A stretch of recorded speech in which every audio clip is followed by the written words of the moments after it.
So on behalf of the International Solidarity Movement Support Group in Northern California, I'd like to thank you and welcome all of you for joining us today. My name is Charlotte Cates. I'm one of the organizers with ISM in NorCal.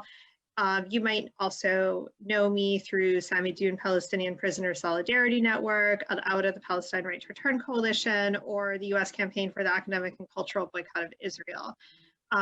But today, we're here representing the International Solidarity Movement Support Group in Northern California. And I want to encourage everyone, if you aren't already familiar with our work and what we do, to check out our website at ism-norcal.org. And I'll put the link in the chat to learn more about the work of the International Solidarity Movement in general, and also the work of our support group in Northern California, which includes selling olive oil and other Palestinian products to support the steadfastness and resilience of Palestinian farmers on the ground in Palestine. And I'll also be putting the link in the chat to palsolidarity.org, which is the link for the main website of ISM internationally and ISM Palestine. I encourage you to check out both of those websites to learn more about what ISM is doing. Today's webinar will focus on the current situation on the ground in Palestine, continuing grassroots resistance, the work of the International Solidarity Movement, and what internationals who are concerned about the situation in Palestine and the ongoing injustice can do to take action. We'll be hearing from Palestinian rights defenders and international volunteers on the front lines of popular struggle in Palestine, and finding out about the kinds of actions that people can take a stand for justice in Palestine and confront occupation, oppression, apartheid, colonialism, and Zionism. So our first speaker today will be Abdelkarim Dalbah. And Abed is a Palestinian journalist, a field researcher, and a human rights defender. He's worked as an ISM coordinator. He's served as an ISM coordinator for almost 2 decades and has been an educator in nonviolent resistance. He's been campaigning for human rights and Palestinian emancipation since the 1970s.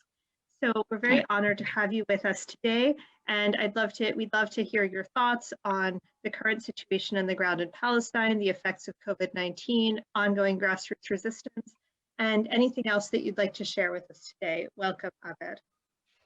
You are welcome.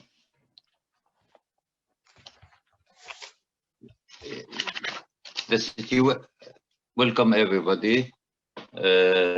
Thank you, Charlotte, for hosting us in this webinar. I thank for ISM California also. The situation in Palestine didn't change, unfortunately. It didn't change even in this pandemic situation because of COVID-19, which is affect the Palestinian territories, Palestinians, especially nowadays more than even when it was started, and we are mostly in lockdown because of the lack of equipment, medical equipment to treat our people for many reasons, and mostly the occupation is responsible about these issues, especially in Gaza, which is under siege since more than 13 years, and the situation in the West Bank is not like different than we are under siege, under lockdown, but the effect of the occupation, demolishing housing, expanding settlements, making outposts, confiscated land, uprooting trees, killing and arresting people is continuous, as there is no crisis like COVID-19. Even nowadays, it is more effect from the occupation using this, especially the violence of colonist settlers who are making more outposts and occupied more hills of Palestinian lands under the protect and even the participating of the Israeli forces, the occupation forces. In the other hand, also the Palestinians continue their resistance in spite of all the situation here, especially in non-violence, or let's say unarmed resistance, popular resistance, and there is many hotspots nowadays. Even unfortunately, the international activists and the human rights observers couldn't come here, and even the UN officers are not moving a lot in the other places. So the Israeli uh, attacks in different area from Jordan Valley, North Jordan Valley until the South Hebron Hills are continuous. We, as Palestinian Popular Resistance First, and me and other colleagues as members of ISM, are continue documenting and continue participating and encourage people to resist the occupation and in spite of other of these issues. Especially when I said that the Palestinians didn't stop their resistance, which is started not since 2001 when ISM, International Solidarity Movement, was created. It was started since more than 70 years, 72 years since occupied Palestine in 48 and establishing Israel. The Palestinians are continuing and will not lose their spirit of resisting the occupation for this 72 years, and will not stop their resisting until they reach their aims and goals, which means freedom and justice and making their own dependent state. So if I want to talk about international solidarity movement, which I was involved since 2002, or which started, international solidarity movement started in 2001, when the human rights, international human rights observers and people who care about the Palestinian issue start acting, because their reach and the world reach and the facing the apartheid and the occupation and oppression is not going to be changed by just talking about it, just but also to participate in facing the effect of the people, because the Palestinians are still under the occupation since more than 70 years, as I said. So it's important to continue our struggle until we reach the justice, the equality, and having our rights, and we will not give up.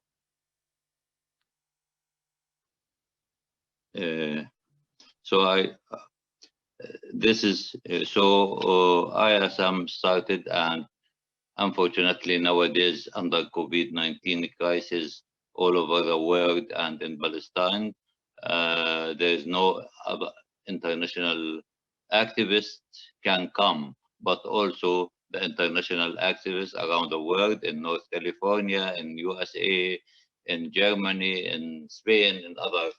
It was growing, even in spite what's happening here, what's happening from some Arab regimes who are normalized making relation with Israel, and it seemed that the Palestinian issue are lifted alone.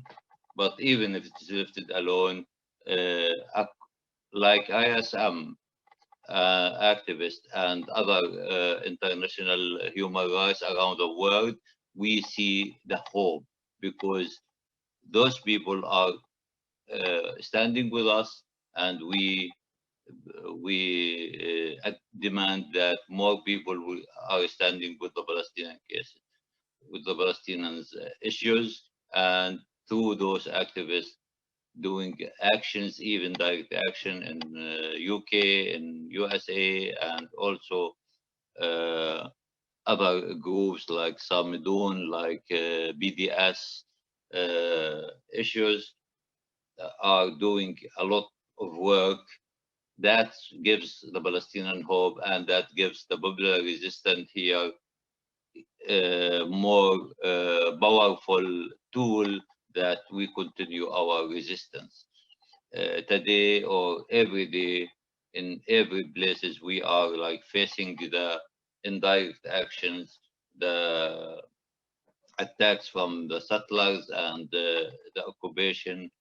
But unfortunately, like what's happening in East Jerusalem, for more diminishing, because the Israelis are continue to cleaning ethnics the city, the capital of Palestine. So it will be more needed for international pressure on their government, to put international pressure on Israel to stop its crimes against Palestinians. But in other hands, I want to just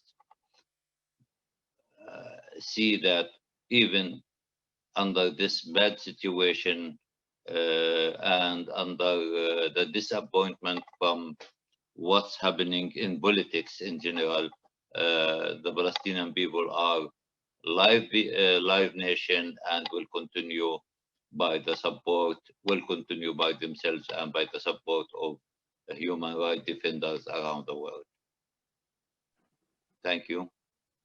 Thank you so much, Abed, for those insightful comments and for the overall look at the situation that is happening today internationally and geopolitically, as well as on the ground in Palestine.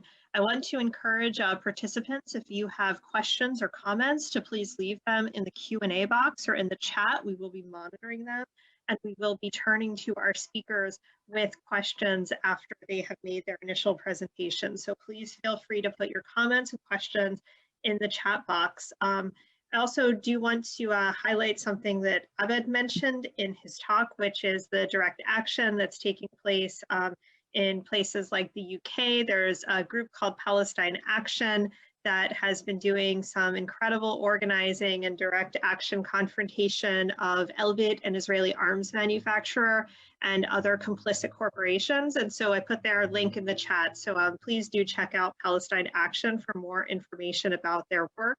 And this has also been shared on the ISM social media. So that's another place where you can find out information about what they're doing as well.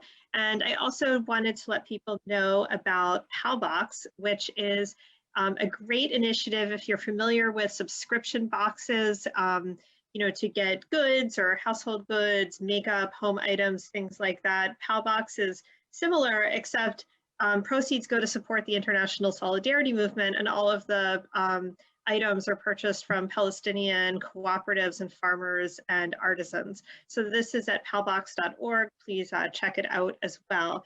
But now we'd like to turn to our next speaker for his comments. And our next speaker is Edmund Citrovsky. And Edmund is an ISM activist of Jewish origin, currently based in Northern Europe.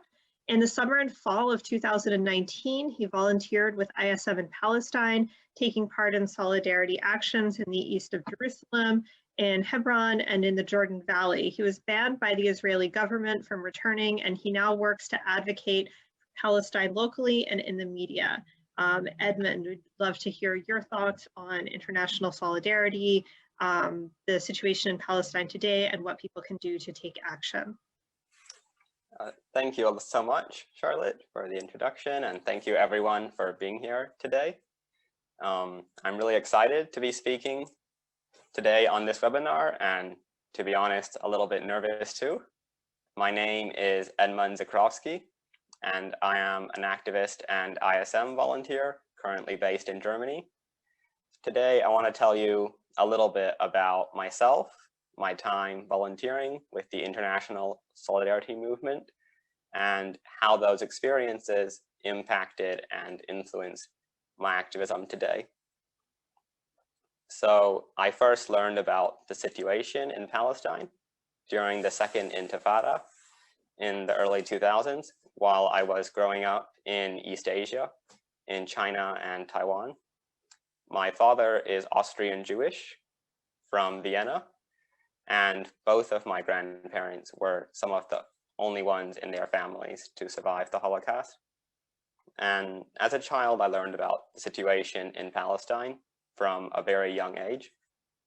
And then in university, I read Let Me Stand Alone, which is a book of the collected writings of Rachel Corrie. And I'm sure many of you already know who Rachel Corrie is, but for those who might not, Rachel Corrie was an American activist from Olympia, Washington State, and she volunteered with ISM in Gaza in 2003. And during her time volunteering with ISM, she was crushed to death by the Israeli army with a Caterpillar D9 bulldozer in 2003. And when I read her biography, I got to learn for the first time about ISM and its activism and how they use direct action and the privilege that we have as internationals to advocate for, support, and in some cases help protect Palestinians from the violence and oppression of the Israeli state. So I read more about ISM after that, and eventually in the summer of 2019, I was able to join ISM as an activist in the occupied West Bank. And so I want to talk a little bit about my time volunteering with ISM in Palestine. My experiences as a volunteer with ISM in Palestine, I think fundamentally changed the way I see and understand the situation there and similar situations around the world. Because by the time I went to Palestine, I had been already reading about it for most of my life. Yet still, I think nothing, no documentary or book or article could have prepared me for what it was like physically, practically, emotionally, and mentally to live under a military occupation, even if just for a few months, to witness an apartheid regime where one's right to exist depends on who you were born as or what religion you believe in or what your parents believed in. And during my time there, I saw the Israeli police and army demolish animal pens, barns, houses, toilets, one time even an entire apartment building with explosives. Me and other volunteers also witnessed the occupation forces use physical violence like beatings, tear gas, stun grenades, rubber coated steel bullets, and sometimes live bullets against unarmed Palestinians protesting for their basic rights.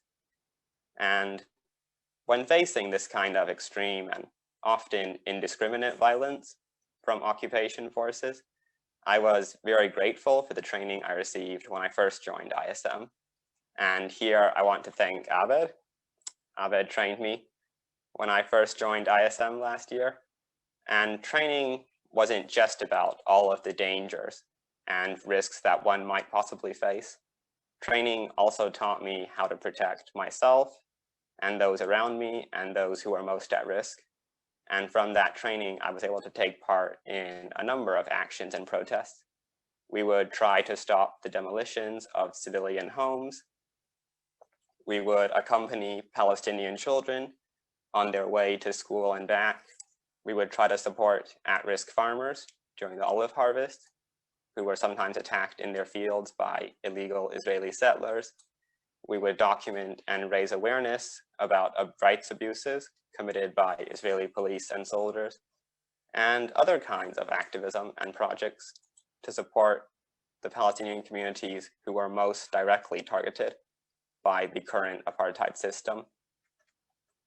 And I finished my 3 months in Palestine, and later towards the end of 2019, I tried to return, but I was detained at Tel Aviv airport. And after more than 20 hours of waiting for interrogations, searches of my devices and luggage, and searched personally, in the end, I was told that I was banned from returning to Israel and Palestine on suspicion of volunteering, and I was deported the next morning. Now I'm located in Germany, in Hamburg, and my main focus for Palestine activism is media advocacy and awareness, which is something that I've always done personally, and now I've had the opportunity to do that for ISM and for other groups that I volunteer for. So I want to talk a little bit about the role of media, especially now during COVID-19, when there's less we can do offline in the form of protests or actions. Media is something that I've always been interested in as a form of activism. Growing up in China and Taiwan, I talked with a lot of people about the occupation of Palestine, and I met many people who supported the position of the Israeli state, not because they knew any Palestinians or Israelis, and not because they understood the situation on the ground, just because media in Taiwan and China is sometimes very discriminatory and Islamophobic towards Muslims and Arabs, and that was enough to give most people an impression that whatever Palestinians done, it must have been wrong.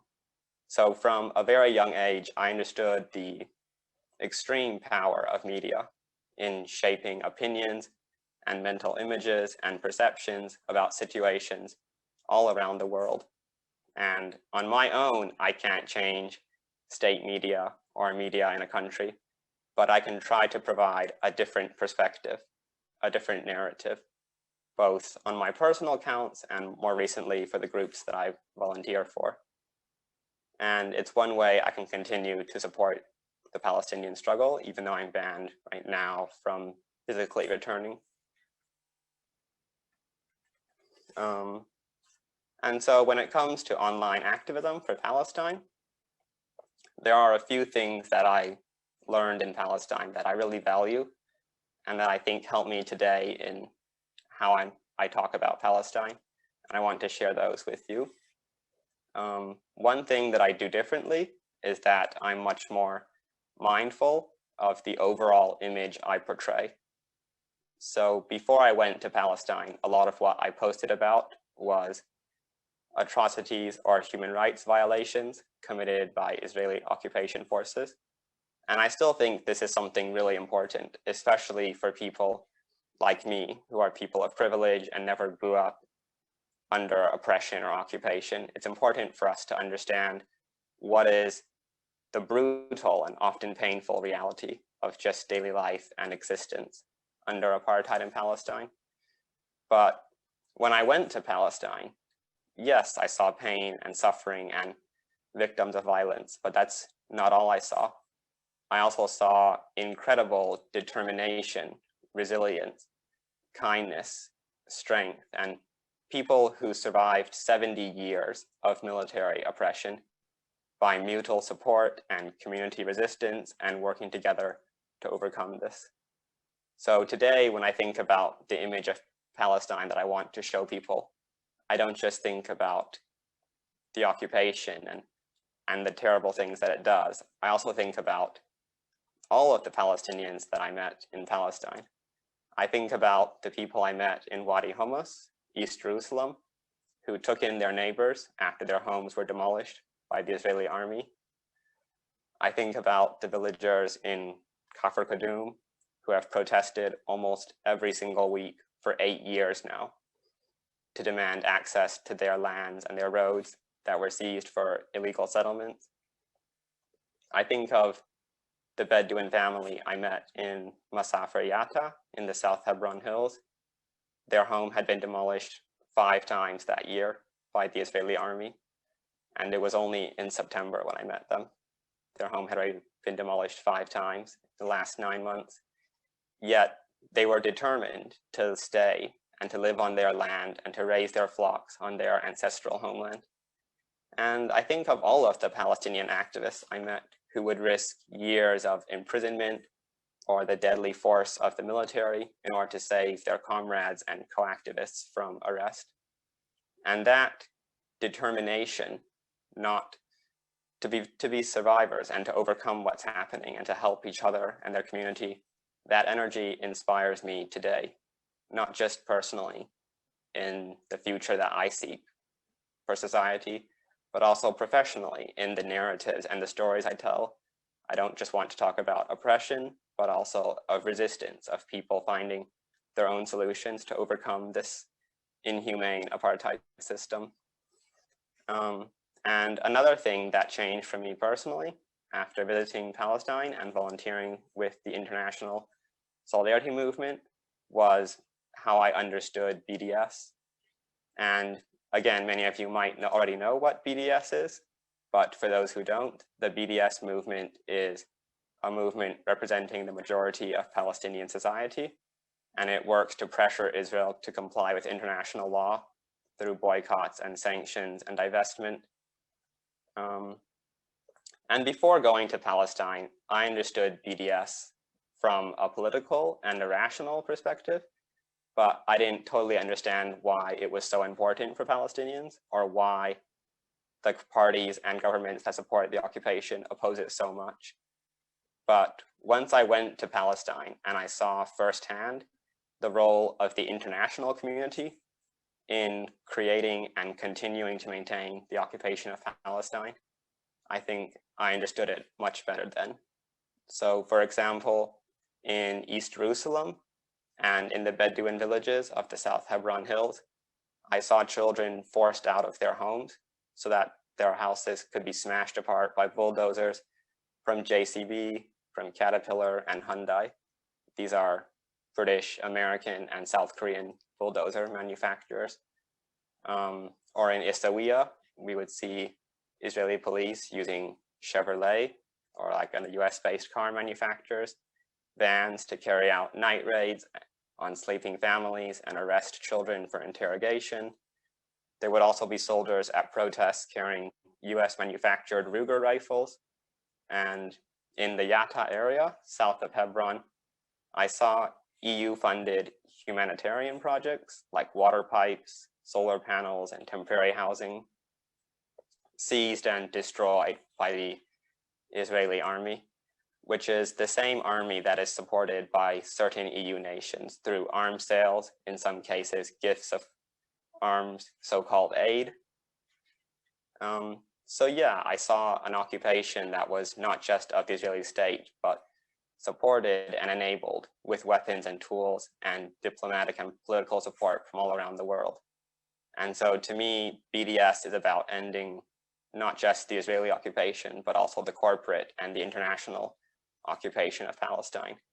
It's about what we as internationals can do from our own countries, what we can ask from our own governments here abroad. So thank you so much for listening today, and hope you're all safe. Charlotte, thank you. Thank you so much, Edmund, for your informative and insightful remarks today. We're going to turn now to our final presentation, but again, we're going to be moving towards questions and answers after that. We do have some questions we've already received, but again, please feel free to put them in the chat. And we've received a number of comments talking about how important it is that folks like Edmund are doing ISM media. And this is a really important aspect of the work that's going on. And if you're not already following the ISM website and social media accounts, I encourage you to do so because they're quite active in sharing a great deal of information about what's happening on the ground in Palestine and what's happening in terms of building international solidarity. And thank you again also for highlighting the issue of BDS, the Boycott, Divestment, and Sanctions campaign, and how this is something that people could be involved in wherever they are, whether you're shopping online from home or whether you're engaged when your institution is purchasing products, if you're in a school or if you're in a public institution and you're going to employ a security company or purchase computers or purchase cars, this is a place where it's important to look at ethical investments in a number of areas, not in terms of impact on the environment, in terms of impact on marginalized peoples, in terms of histories of racism, but not just but those histories of racism also include the ongoing and present day apartheid occupation and racism taking place in Palestine and in many other countries around the world where corporations are directly involved in and complicit and in many cases directly carrying out human rights abuses of workers, of oppressed and marginalized peoples. So it's really important to highlight that as a way of being active presently and around the world in all of our countries and in all of our areas, institutions, and environments. So with that being said, I want to turn to Sophie, who is an international solidarity movement volunteer from Spain, who is going to be sharing her thoughts on questions of solidarity, her experiences in Palestine and what people could do. I believe she is going to be speaking on audio only. So Sophie is with us and we're looking forward to listening to you today. Thanks, Sophie, for joining us. Thank you, Charlotte. Thank you for the invitation, and so great to see Edmund, which I did not know until today, but it's so great to see that there's still so many great people going to Palestine and to see Abed again. I apologize for just doing audio only, but I have plans to go back to Palestine very soon, and I want to keep my digital footprint as clear as I can as we speak. I just wanted to add a few things because I think Edmund actually talked about a lot of the things that I had made a note of. I was in Palestine for 7-8 months in 2017. I thought I was familiar. I did all the things, all the activities that Edmund was describing. So protective presence in protests, demonstrations, home demolitions, also a few interviews. And then a few weeks later, after I got started, I started working as media coordinator for ISM until I left Palestine. And I thought, that I was very aware about what was going on in Palestine as an academic. I was doing my PhD on Israeli society, and I thought I was aware, like I had all the data, I had read plenty of books about it, and I had been studying it for 10 years. But just like Edmund said, nothing actually prepares you for the facts on the ground and to be confronted with apartheid on a daily basis. It's a mentally exhausting exercise on one hand, and I have to say, and I'll say it shamelessly, that after a few months, being very intensely committed on going to protests, I guess 4 or 5 months into that, I just decided that I was going to be focusing on media work while I was there because it was getting too much for me. But on the other hand, it also confronts you with your immense privilege. There is a reason why international volunteers are needed, and one of the reasons, it's not only because we have a different audience and we can document and bring all this information back to our home countries and share it with people and get more people to be on our side, but also because unfortunately, and this is a disgrace and it's a central tenet of any colonial and imperialistic enterprise, there is this idea that foreign, namely white people's lives are more valuable. So there is a reason why your presence is important on the ground. Now, the same way, I think Edmund also mentioned this, but at this stage, it is very hard to send people on the ground and to get people on the ground. So the same way that Edmund already spoke about, like the importance of media work, I think for anyone who's been following the question of Palestine on media for the last 10, 15 years, at least in Europe, you can definitely see a change. We can't count, that is true, with conventional media. We can't count on those with state media, you know, with the regular newspapers, even though there are some different voices, different types of opinion.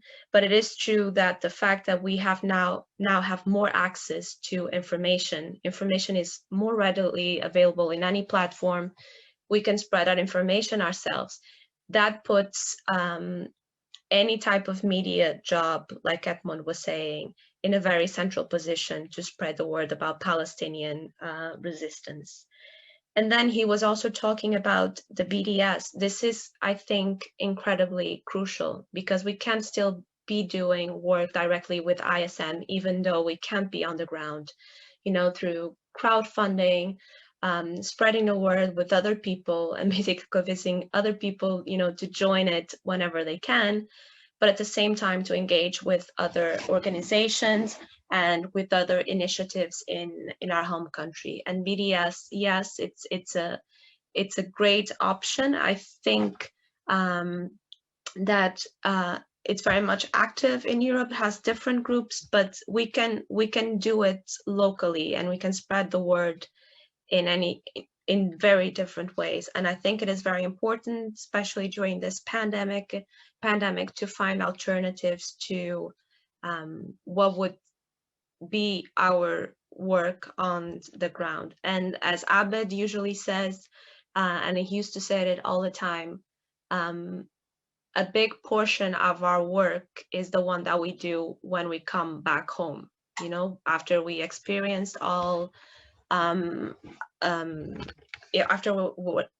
our experience as international volunteers there, we come back to our home countries, and it is our job now, you know, to ensure that support groups are maintained and that we are able to train people before they go to Palestine, as in give them information, debriefing them, spread the word, making sure that social media and websites are updated in as many languages as we can. So a huge part of our work, for anyone that works with ISM, it's not specifically what happens on the ground, but what happens before you go there and even after you come back. I think that's a huge portion of our work. So I would definitely highlight that importance of these tools now that we are unable to go back to to Palestine. And then I would just add something that I think it is incredibly important for anyone who does volunteer in Palestine, not only with ISM,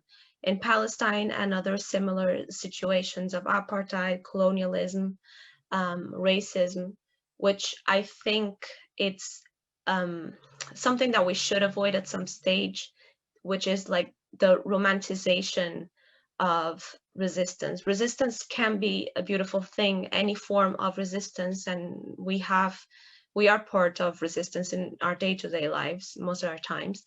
But I still think that we should look at this as this extremely unfair, extraordinary situation, which should be unacceptable by everyone, shouldn't be accepted by anyone.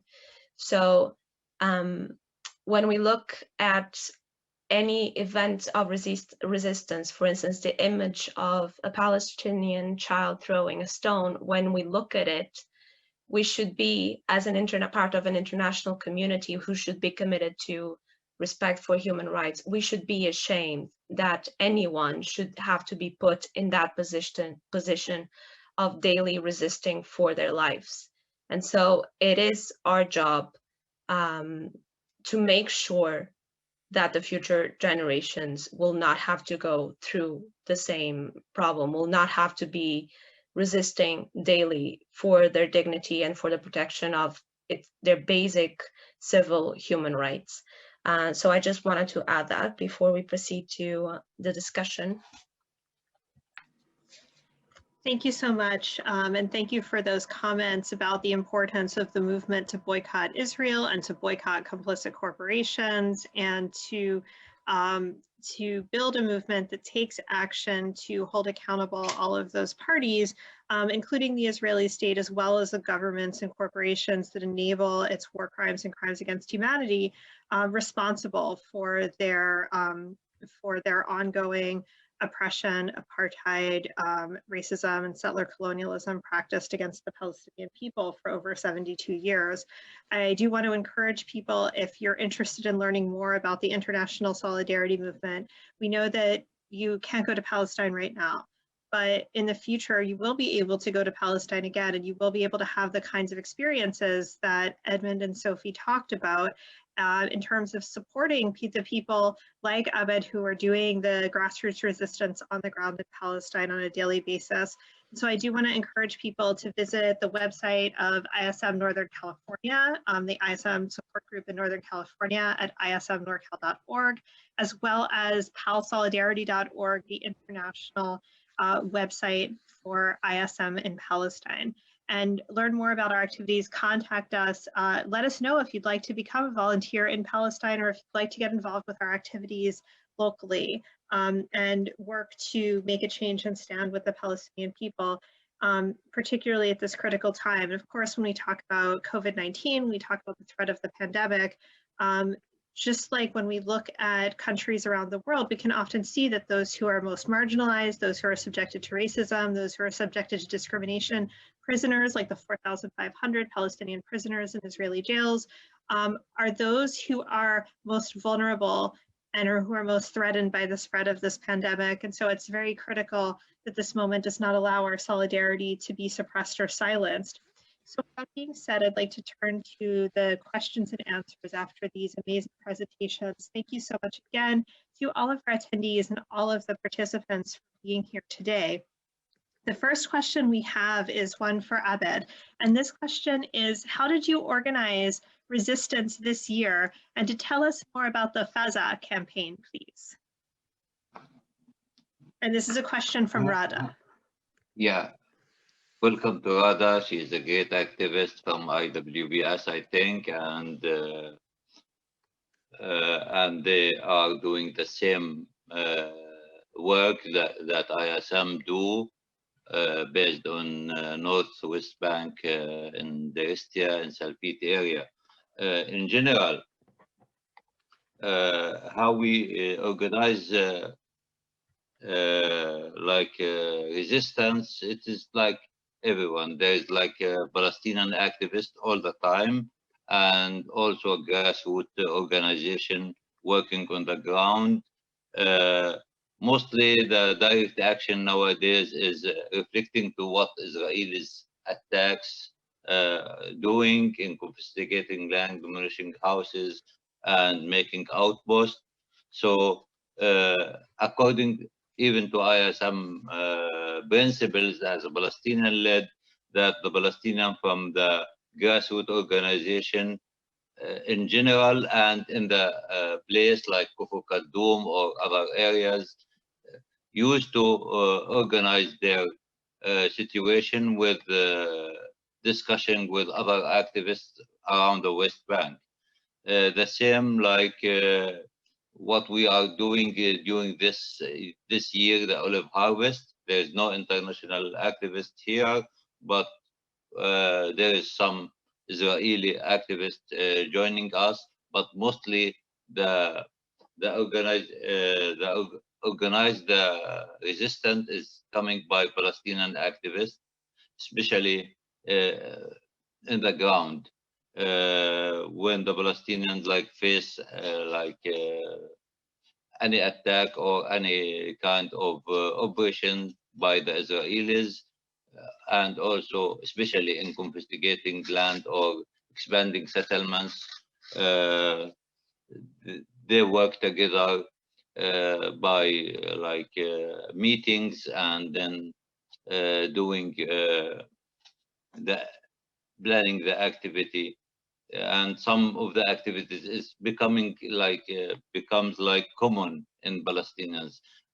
Thank for Sophie when say that, yeah, we spent our whole time, our whole age, and our parents before us doing the same. our children will do the same, will resist the occupation. We will not give up. But it is not, we don't like this kind of life to be continued. That's why we need the international support to stop this crime, this apartheid system, this occupation. How we organize, like Faz'a is a campaign started in the beginning of the olive harvest when the Palestinian activists share, and there is other campaigns for olive harvest, but we make a call for olive harvest in order to more Palestinian volunteers to join us in helping and protecting the farmers while they are picking their olives, because the olive harvest is, unfortunately, instead of being like a festival for people to go to their land to enjoy their olives and to have income, it becomes like a kind of war against the occupation, especially in the lands located, or the illegal settlements located nearby their lands or on their lands. So those farmers have troubles, many troubles from the Israeli settlers or even the forces making a close military zone or risky area or whatever, and prevented the Palestinians to access to their lands in different area. So Palestinian activists together have some small funds and volunteers come to join Faz'a and join other campaigns in order to go to the land.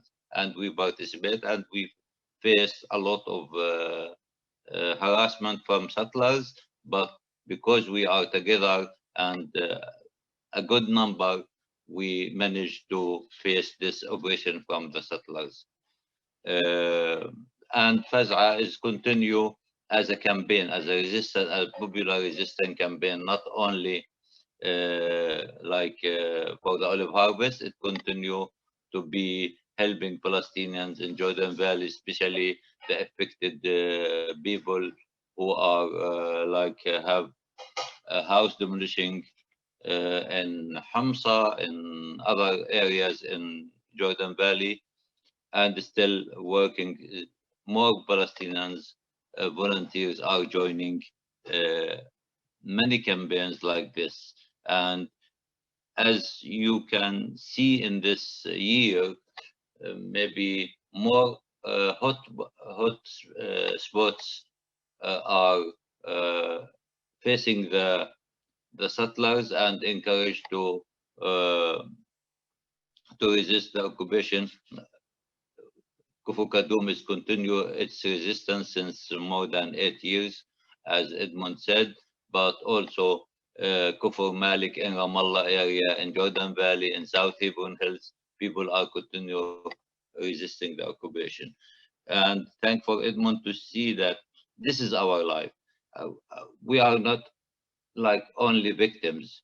We are a nation of 12 million people. Half of the Palestinians are out of Palestine in refugee camp in bad condition in Lebanon, Syria, in Jordan, in all around the world. And this nation needs its rights.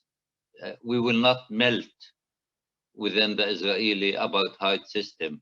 And even the Israelis are not like looking for peace. And the situation is not for us only, also for the Israelis. They are under military, they feel they are powerful nowadays, and maybe, but it is a military state, and they are living under fear like us. And the situation in the Middle East will not be like relaxed until this occupation, the Palestinians issue will be solved. That's why we are like a nation. We want our rights, and there's the equality it doesn't matter what people believe now, one state, two-state solution or something. It is about justice, freedom, and Palestinians have the right of return. You mentioned, Charlotte, about prisoners in general. Yeah, like we are 12 million nation, around 1 million since the occupation started in 67, detained and arrested for years, or some people are like spent until now. There is one prisoner spent until now 41 years called Nael Barouthi. And there is Palestinian from 48, which is as Israeli citizens, are spent like 37 years until now. So it is, and also the diminishing issue and the apartheid system is not only in the West Bank and Gaza and East Jerusalem. Araqib village in Nakab, South, what called Israel, are diminishing for more than 130 times until now, and Bedouin community rebuilt their villages. So the struggle is continue for equality and justice in all historic Palestine. And the right of return is for all the Palestinians. Palestinians have the right to have their own state in their own land, to live freely in their land. So this will continue. That's why even if there is like people are not care about Palestinian issue, some Arab countries or regimes which is related to the imperialism, they are seeking for their issues, will not like let the Palestinian give up.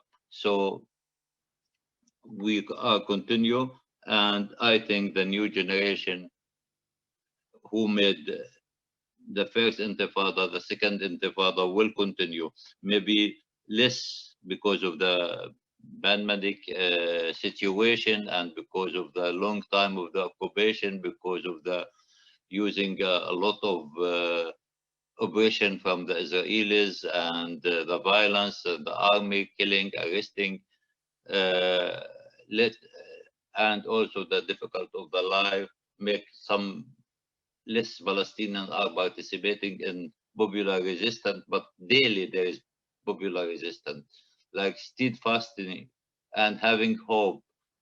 It is a kind of continuing the life, continuing the resistance, and from time to time it will be uprising somehow, but we will not give up. So the campaign, the organizing the FASA or other campaign or other strategy for popular resistance will be continued.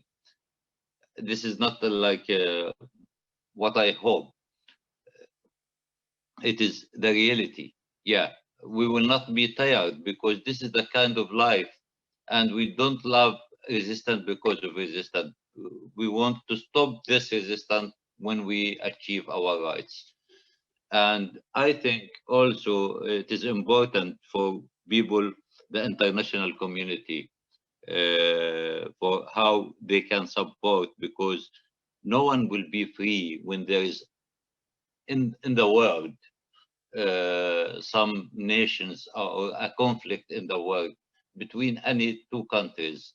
So, and in the Middle East, I think the Palestinian issue is very important for all the world to have like to be solved in order to continue the life for human being all over the world to live. I know that there is a lot of issues around the world, in Africa, in Kurdistan, in different countries, and people need to work together for a better world. Thank you so much, Abed. And actually, we have another question that is for you as well. And then we'll have one more question after that before we wrap up, or if anyone wants to put any further questions or comments in the chat. The next question is talking about the issue that you raised right now, which is the issue of normalization and specifically the push for Arab reactionary regimes normalization with Palestine. The person who's asking the question is saying that he has read that that this might be part of a strategy, a long-term strategy that Israel might withdraw to the 1967 borders if they gain access to Arab markets or access to or ownership of the gas resources in the Gulf of Suez. Do you think that this is a strategy by Arab nations to, to solve the issue through normalization, or do you think that this is, part of an imperialist attack on the Palestinian people and their rights, and this is just reflecting complicity with that project by reactionary regimes in the Arab world? What's your perspective on normalization? I think the normalization of by some Arab regimes with Israel is become under the pressure of the American policy, and because they want to protect their regimes, because revolution in the Arab countries, those Arab countries, like what we say, that the military regime in Sudan or the Arab Emirates, leaders, it not representing the nations in these countries. In Morocco, the same, like even everywhere, even the people who make the countries who make peace process with Israel, like Jordan, Egypt, the nation is not accepting this issue when there is some in solidarity with Palestinians. The people are not they are struggling against them, so it is not representing the nations. This is one. The second,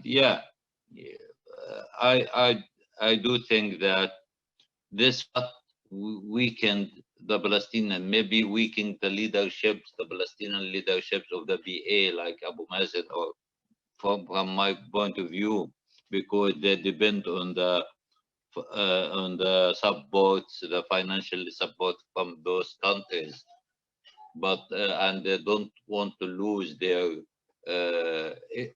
this issue from them. But for the Palestinian people, I think we are focused in our dignity to have justice and equality and to have a freedom. So this will not stop us. Yes, it can be in the past when there is wars. I didn't think the Palestinian solution will be by Arab countries attack or make a war and won the war against Israel. This will not happen, and it doesn't happen before, and it will not happen because of the balance in the world. But the powerful will become from the nations. That's why we depend on the nations, and Arab nations and international nations, to put the pressure on Israel, on their governments, to put the pressure on Israel to stop this apartheid system. And the apartheid system will be ended sometime, but we want to escalate that to become this end very soon. Because the Palestinian, where the Palestinian will go, yes, they can demolishing. They're demolishing until now in East Jerusalem more than 5,000 houses, but people are still staying there. They're still going to Jerusalem, pray there, and so it is. We will not immigrate. 3 wars against Gaza, people can immigrate or escape to Egypt, but they didn't do it like what happened in 48 before. So because we know that this is our land and there's no dignity outside. Thank you so much, and thank you for your comments. So you don't view normalization as some type of a strategy by the Arab countries to achieve justice for Palestinians? No, they are just protecting their regimes. Thank you so much. I think they are protecting their regimes, temporarily. Thank you so much. So the last question that we have, and I want to open this one up to all three of our participants, is a question from Larry asking about information coming from Palestine. So Larry notes that the UN's OCHA, the Office for the Coordinator of Humanitarian Affairs, provides reports on what's happening with COVID-19 in Palestine, but asks, these are reports that are regular, but asks if they're accurate or relevant. And so in addition to the statistics from OCHA, what are the media and news sources that you recommend that people turn to for information about what's happening on the ground in Palestine?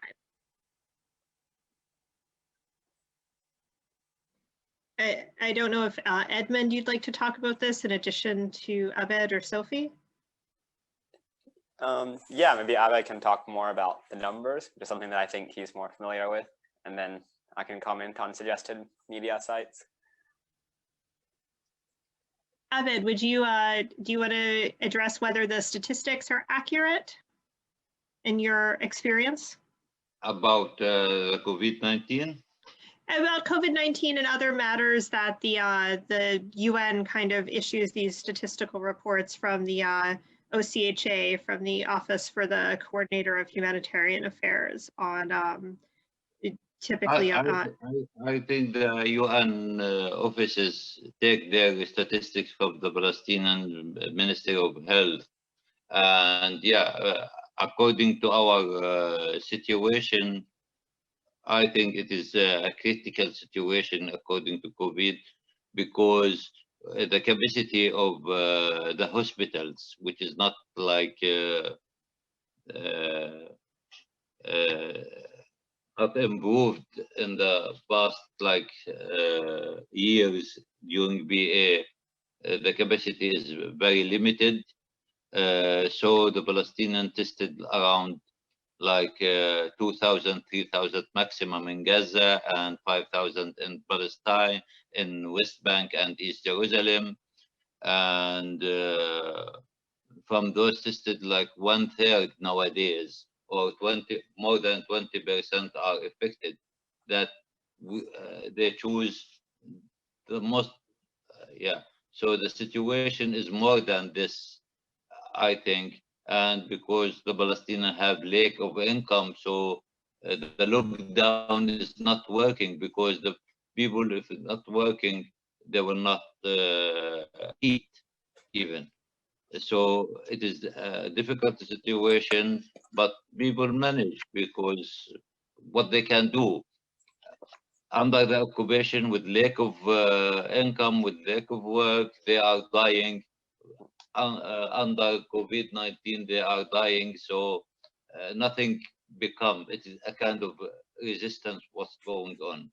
So the statistic from the UN, I think it's right, because they take from the main resources. And yeah, I don't have more but the situation is not so bad as I feel in my village, in my city. We manage. Yeah, the hospitals are full, 100%. There's no beds, no oxygen equipment for all the patients. So we are limited. The patients who are going to the hospital is the one who are needed. People are managed to live like every another country. Thank you so much. And Edmund, would you like to share some thoughts on media resources that you recommend? Yes, I'm happy to recommend a few. Some of the best sites covering Palestine solidarity abroad and activism abroad would be the Electronic Intifada, and then of sites within Palestine and 48, Mondo Vice, 972 magazine, Wafa News Agency, and then on social media, Active Stills is a Palestinian collective of photographers that takes photos at protests and demolitions and other events where rights are abused. And for COVID-related news, you can follow PMRS Ramallah on Twitter and Instagram. They work quite closely with the Ministry of Health in publishing stats and information on COVID. Thanks. Thank you so much. Before we close for the day, I do want to ask all of our speakers if you'd like to share any closing thoughts, to feel free to do so before we close for the day. And I do want to just say a few words to wrap up, but I want to turn to all of you first to see if you'd like to conclude this with any closing words or questions or invitations for our attendees. Sophie, would you like to add anything? I would definitely recommend anyone who has the means, well, both time, availability, finances, to go to Palestine and volunteer. Not only because it's going to be a life-changing event, I think it turned me into a better person in the sense that I started looking at resistance and fight against racism, colonialism, imperialism in a much broader way, you know. So it's not just about Palestine, although it's probably the cause that I have closest to my heart, but it's not just Palestine. And then because really all the people that I met in Palestine, all the other volunteers, they are great comrades, and you will take care of each other. And I think overall it's a great experience. You learn how to deal with a lot of people. You might disagree with them at times, but in the end, you'll also know that you have one thing in common, and that thing is the most important one, which is you are all there to stand in solidarity with the Palestinian people and to help them in any way you can. So that is the most important thing. So I would definitely recommend it. And for those who do not have availability or can't simply go to Palestine, none of us can right now, just try to engage as much as you can with the contact groups that you might have in your country. Figure out how you can help. If there is no contact group, you can create your own. Or if not, there are so many other ways, you know, engage with your BDS local group, find out how you can engage with, I don't know, student groups at universities. It is also a great way, you know, just to spread a word with students. Younger people are usually very open to these kind of message. So there are a million ways you can help, really. It doesn't have to be volunteering on the ground. And that's it. That's all I would say. Thank you so much, Sophie. Edmund, would you like to share some closing thoughts?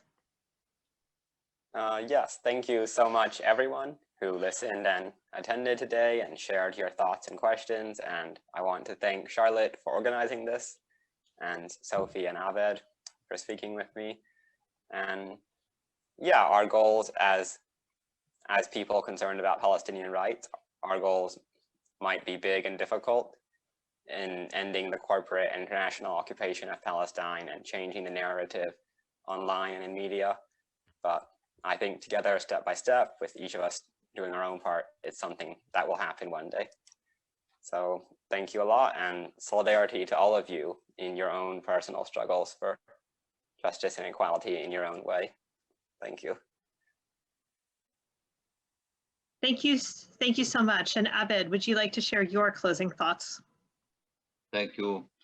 I would first to thank you for organize this webinar, and thank for all the people who are listening to us.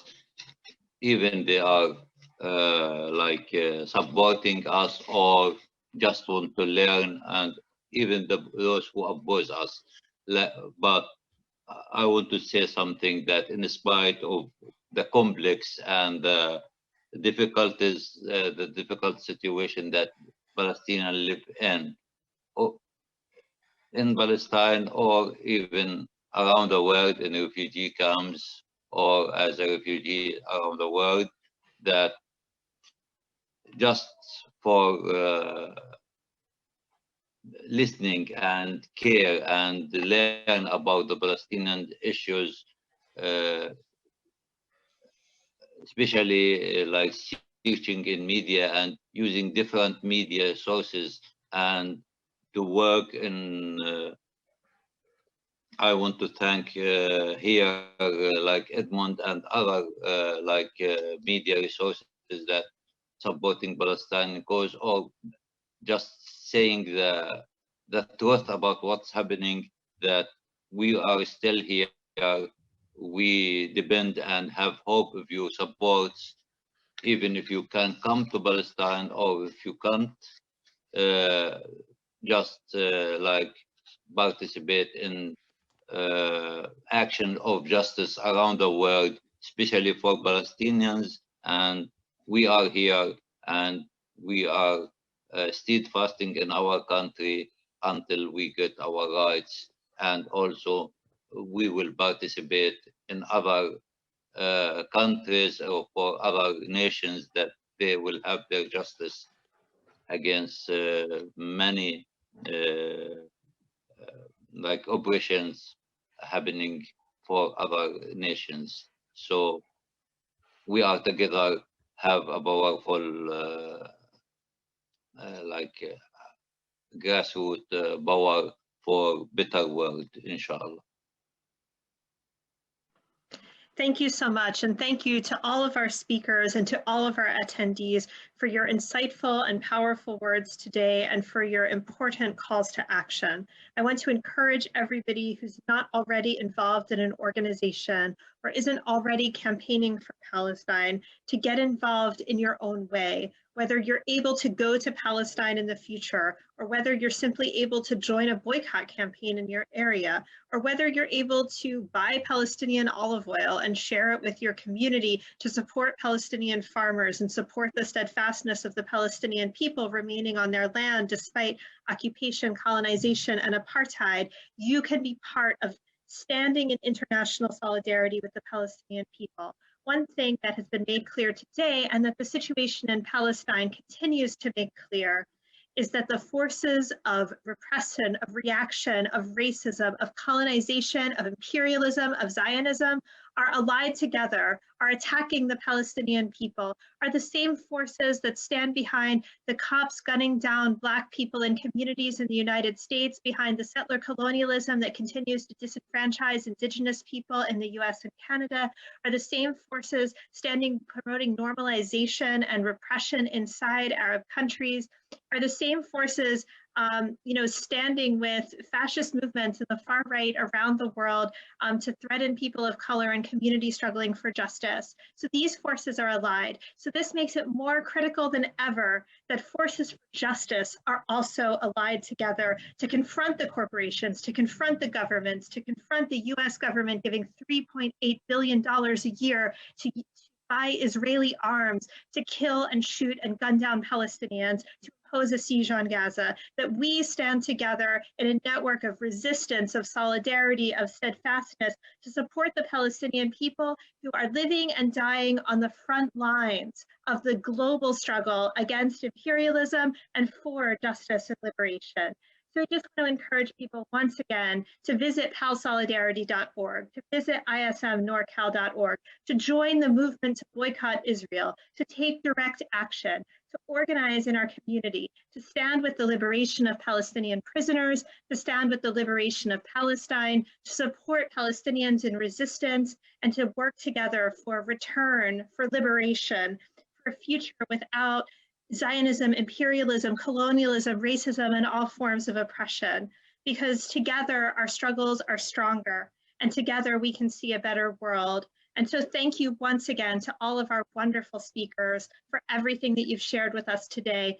And just please do get involved. Join us, join the Palestinian people. Together, liberation is not just a dream, it can indeed be a reality. Thank you again to all.